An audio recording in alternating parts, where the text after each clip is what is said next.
I find as I get older, I find that question to be maybe more and more confusing or troubling or uncertain. I think particularly when you see the advancement of something like video games. You know, like say 40 years ago, you had video games. The most advanced video game would be like Pong, where you had like two rectangles and a dot. You're like batting it back and forth. And that was like, wow, that was a pretty fun game at the time. But now you can see a video game that's photorealistic, almost photorealistic, and millions of people playing simultaneously. And you see where things are going with virtual reality and augmented reality. And if you extrapolate that out into the future with any rate of progress at all, like even 0.1% or something like that a year, then eventually those games will be indistinguishable from reality. They'll be so realistic, you will not be able to tell the difference between that game and the reality as we know it. And then it seems like, well, how do we know that that didn't happen in the past and that we're not in one of those games ourselves?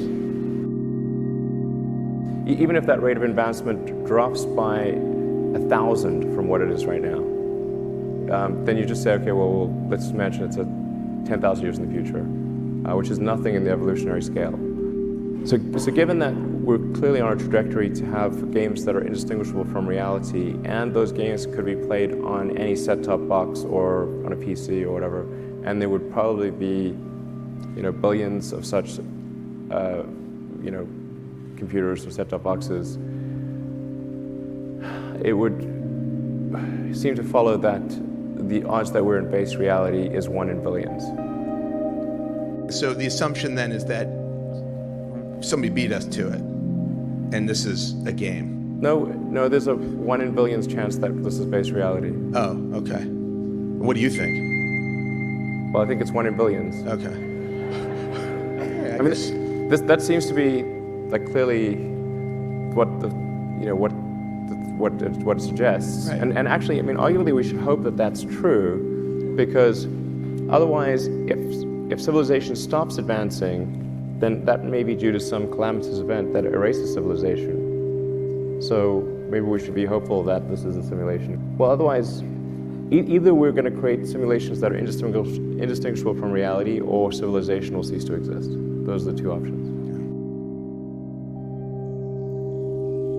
I don't know if I necessarily buy into this metaverse stuff, although people talk to me a lot about it. It's Web3, sure, you can put a TV on your nose. I'm not sure that makes you in the metaverse, It's like weird, like, when I grew up, it was like, don't sit too close to TV, it's gonna ruin your eyesight. And now we got like TV is like literally right here. I'm like, what? Is that good for you? I mean, have you tried these games? They're okay, but like it gives you motion sickness if you try to walk around. Like you can do a video game on your sort of computer, console, or whatever, and you can be in a first-person game and move rapidly and not get motion sickness. But if you try to do that with VR goggles, you get motion sickness. It's like weird. So then you have to like teleport around with. It's okay. It doesn't feel like that's the answer necessarily. A Neurolink, long-term, sophisticated Neurolink, could put you fully in a virtual reality thing.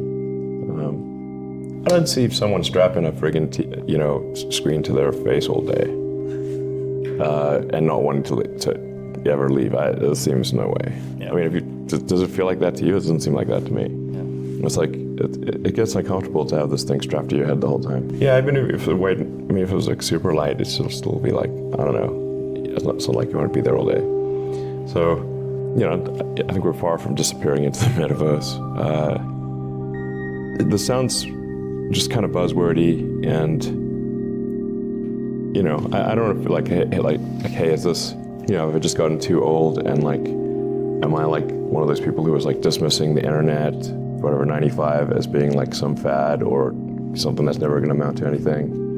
Although I didn't. I was like saying like 95 was literally the internet is going to be transform humanity, and it's going to be like, prior information basically just went by osmosis. Like unless a person called another person or carried a letter physically to another person, like how did you get information around? The vast majority of information was literally person to person. Then you had like the fax machine and stuff, but it's just like I said, I don't want to be like, you know, some old codger sort of dismissing the internet in '95 as not amounting to anything. So there's some danger with that's the case, but I currently am unable to see a compelling metaverse situation, or Web3 sounds like more marketing than reality. I don't get it, you know, and maybe I will, but I don't get it yet, let me put it that way.